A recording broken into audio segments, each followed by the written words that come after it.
Assalamualaikum warahmatullahi wabarakatuh. Perkenalkan, nama saya Nur Aisyah dengan NIM A221-2520072. Saya dari kelas B, program studi Pendidikan Biologi, jurusan Pendidikan Matematika dan Ilmu Pengetahuan Alam, Fakultas Keguruan dan Ilmu Pendidikan, Universitas Tadulako. Di sini saya akan menjelaskan kasus tentang kurangnya fasilitas pendingin ruangan di ruang perkuliahan. Baik, langsung saja kita masuk ke penjelasan dari kasus yang saya ambil. Gambar tersebut adalah dokumentasi kasus yang saya dapat. Kemudian ada narasi yang isinya kondisi ruang kelas yang tampak pada foto tanpa fasilitas pendingin seperti kipas angin atau AC, ada cerminan ketidakadilan fasilitas yang bertentangan dengan sila kelima keadilan sosial bagi seluruh rakyat Indonesia. Prinsip keadilan menuntut bahwa setiap mahasiswa, terlepas dari latar belakang atau kelas mana ia berada, berhak mendapatkan lingkungan belajar yang kondusif dan setara, terutama mengingat mereka membayar uang kuliah tunggal atau UKT dengan standar yang sama.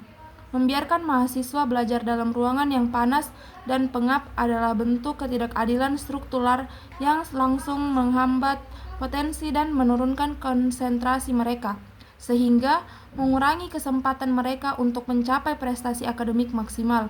Oleh karena itu, alokasi anggaran dan prioritas pembangunan harus diorientasikan untuk menciptakan pemerataan fasilitas dasar ini, sebagai wujud nyata dari komitmen institusi terhadap keadilan sosial dan pengoptimalan mutu sumber daya manusia.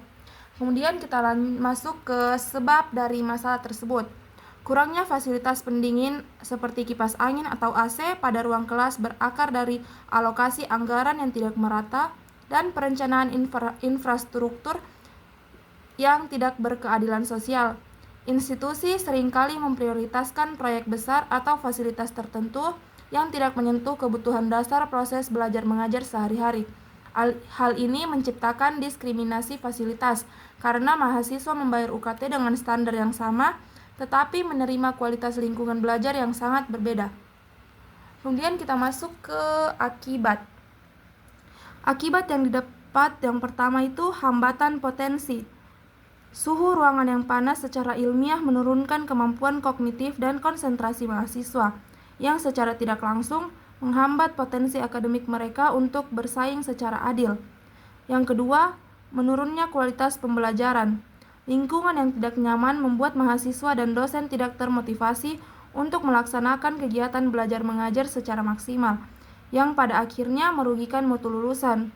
Dan yang ketiga, ketidakadilan struktural ini menciptakan standar ganda yang menunjukkan bahwa hak atas lingkungan belajar yang layak belum terpenuhi secara merata, menciderai prinsip keadilan sosial bagi seluruh rakyat Indonesia. Dan solusi yang bisa saya berikan adalah untuk mengatasi isu ini beberapa langkah dapat segera ditempuh.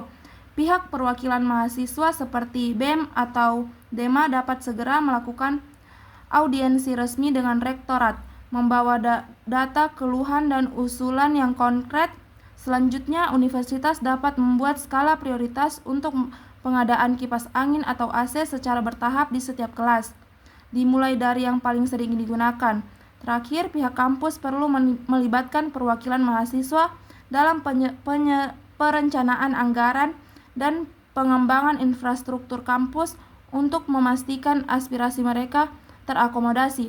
Selain itu, pihak kampus bisa mencari sumber pendanaan alternatif seperti dana hibah atau kerjasama dengan alumni dan pihak swasta untuk mendukung perbaikan fasilitas.